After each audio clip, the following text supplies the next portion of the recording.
Hare Krishna. Welcome back to our online Bhagavad Gita reading retreat lab. So today we are going to start a new chapter. That is your chapter number 8 of Bhagavad Gita.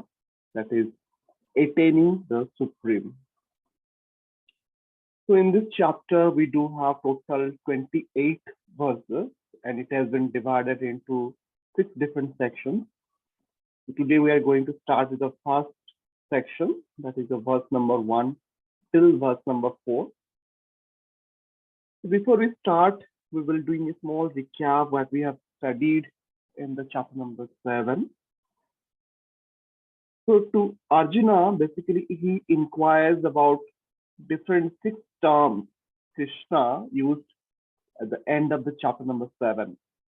So what are those terms? If you can remember, those are like Brahma, Adhyatma, Karma, Adibhuta, Adhidaiva, and Adhiyagna. So here before we will be starting with the verse number 1 from chapter number 8. So without any delay, we will move to the Vedaves.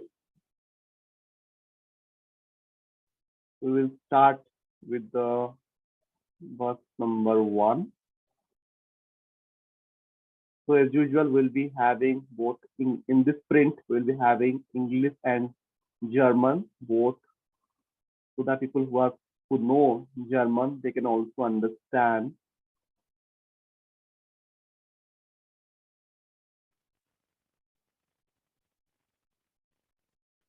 Chapter number 8, Attaining the Supreme, verse number 1.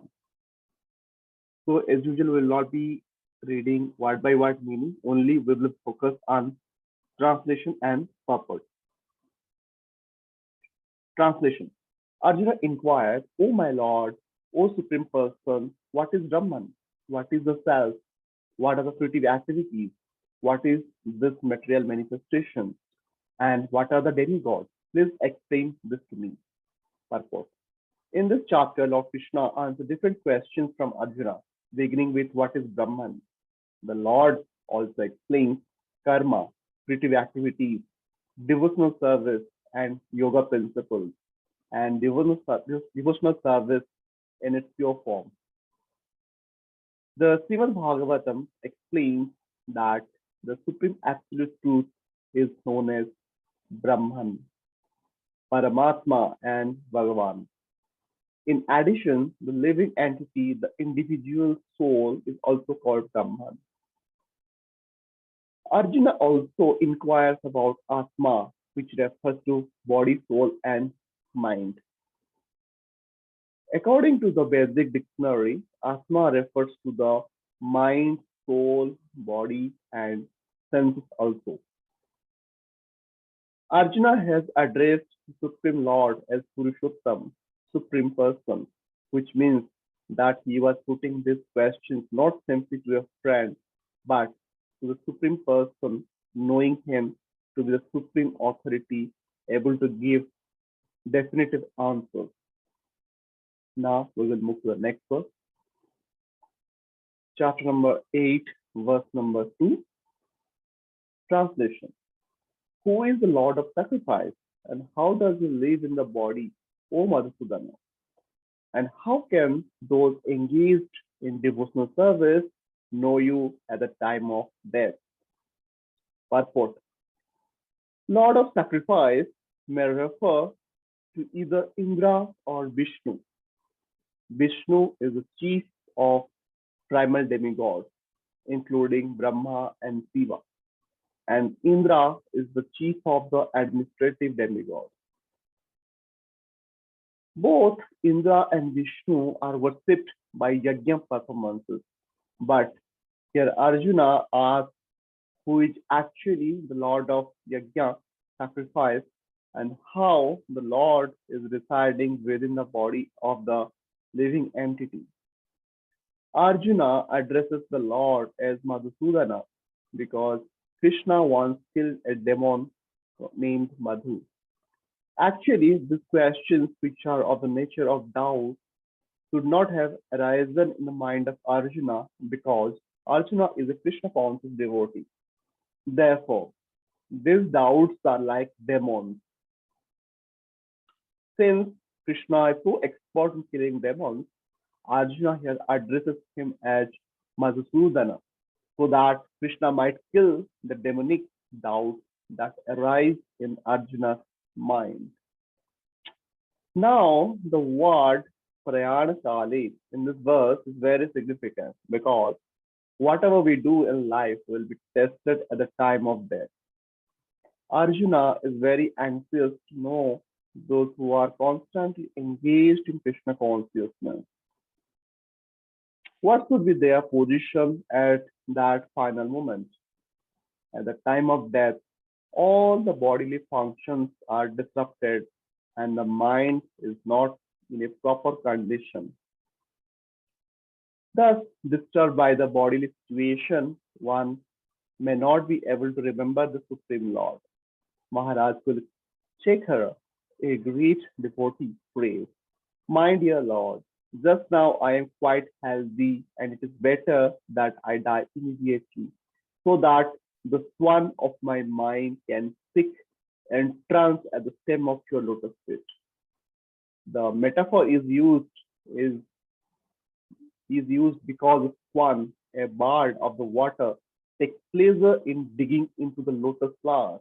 Its sporting proclivity is to enter the lotus flower. Maharaj Kulashekara says the Lord, now my mind is undisturbed and I am quite healthy.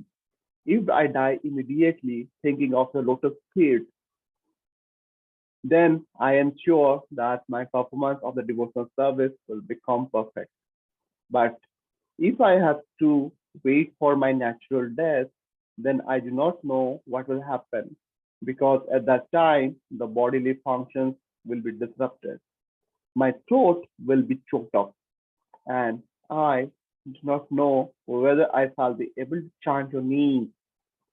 Better let me die immediately.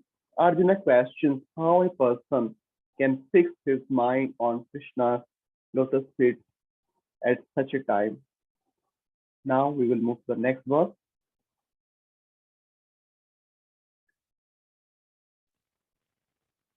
chapter number 8, verse number 3, translation.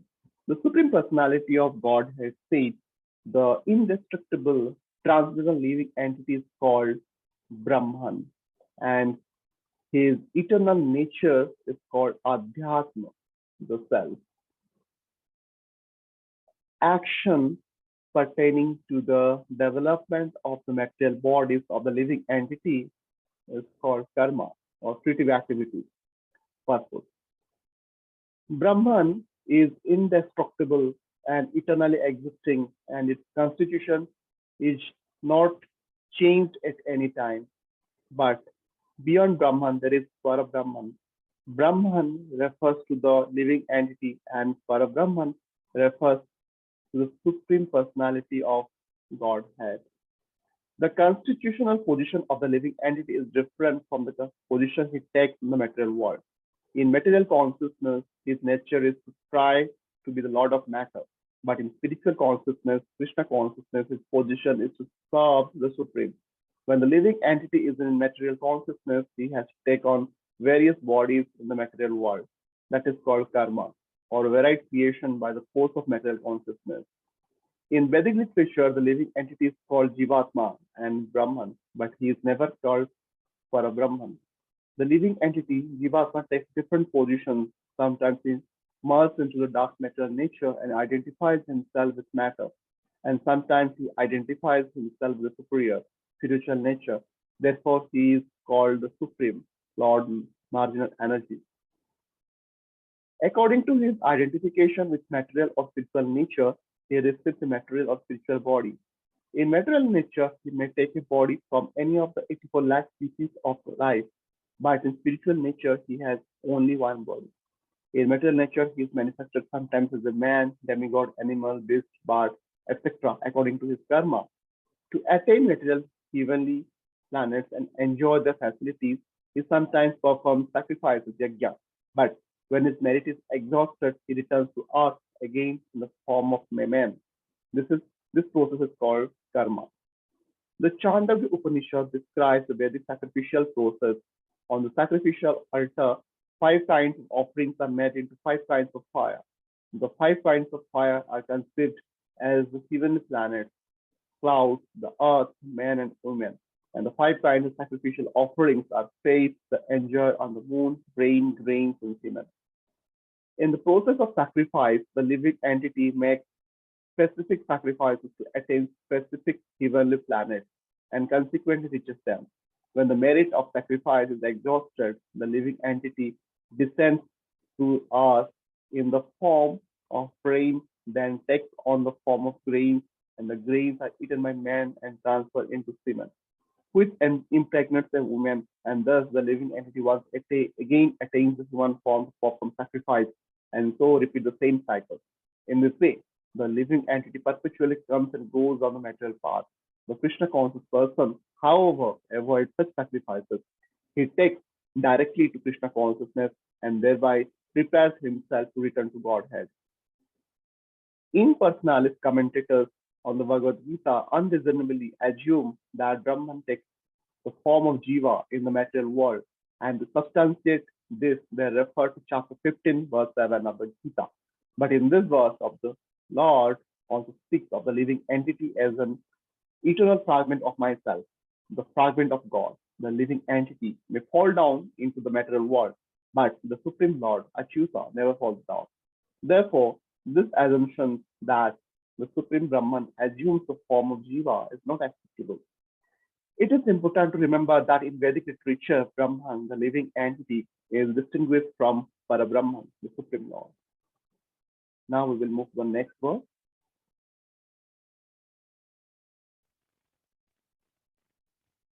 Chapter number 8, verse number 4, translation.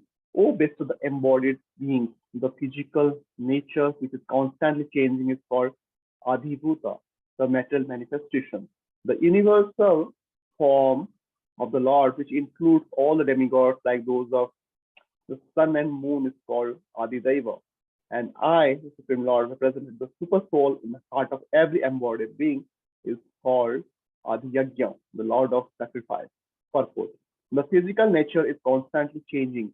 Material bodies generally pass through six stages. They are born, they grow, they remain for some duration, they produce some byproducts, they dwindle, and then they vanish. This physical nature is called Adhibhuta. It is created at a certain point and will be annihilated at a certain point. The conception of the universal form of Supreme Lord, which includes all the demigods and their different planets, is called Adidaiva, and present in the body along with individual soul is the super soul, a primary representation of Lord Krishna. The super soul is called the Paramatma or Adiyagya, is situated in the heart. The word Eva is particularly important in the context of this verse because by this word, the Lord stresses that the Paramatma is not different from him. The super soul, the supreme personality of Godhead, seated beside individual soul, is the witness of the individual soul's activities and is the source of the soul's various types of consciousness. The super soul gives the individual soul an opportunity to act freely and witness its activities. The functions of all these manifestations of the Supreme Lord automatically become clarified for pure Krishna conscious devotee engaged in transcendental service to the Lord. The gigantic universal form of the Lord is called Adhidaiva, is contemplated by the neophyte who cannot approach the Supreme Lord in his manifestation as super soul. The neophyte is advised to contemplate the universal form or Virat Purusha, whose legs are considered the lower planets, whose eyes are considered the sun and moon, and whose head is considered the upper planetary system. So with this, we completed this first section of this chapter. And just to summarize, we have seen in this chapter, Krishna answers Arjuna's questions and discusses yoga principles and pure devotional service. And in the verse number 1 to 4, Krishna answers Arjuna's first 7 questions. So with this, we will stop here. And in the next session, we will start the verse number 5 till verse number 9. There was a theme called Remembering Krishna. So we will stop here. Hare Krishna.